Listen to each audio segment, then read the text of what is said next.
President Trump going to Nashville to stump for Congressman Marsha Blackburn in her bid for a Senate seat. Joining us from Nashville, former Reagan economist Art Laffer.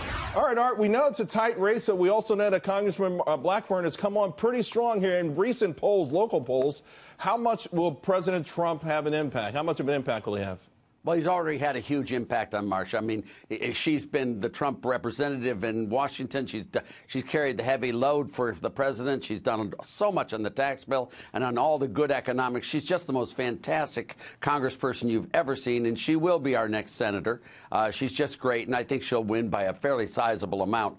But she is wonderful, and Trump coming here is just icing on the cake. It's just fantastic. But, Charles, I've got to tell you, you have the quote in a few minutes ago that I'm going to use for the next week. They should perhaps hire more scientists and less lawyers. What a phenomenal phrase. I love you for that. Just love you for that. It's just great. And I bet the biotech investors would love to see that also. Let me ask you. But you're going to get sued tomorrow. I just thought I'd mention.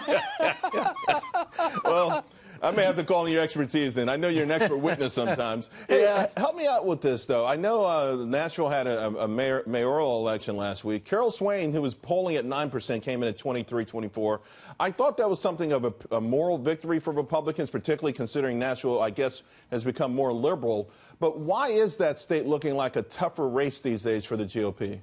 Well, the only thing is that only race that looks at all tougher, to be honest, is Marsha's. And that's because she's going against the former governor of the state of Tennessee back 9 years ago. He was the governor, and fairly popular governor. Everyone was Democrat back then. When I moved here, 7 out of the House seats out of 9 were all Democrats. The governor was a Democrat. All the state legislature was Democrat. That's 10, 12 years ago. It's had a complete flip. And Marsha is the future, and Phil Bredesen, as lovely a guy as he is the past. And he just isn't going to make it. He doesn't have the energy and the power really needed to be a great senator, and he'd be a one-termer at best.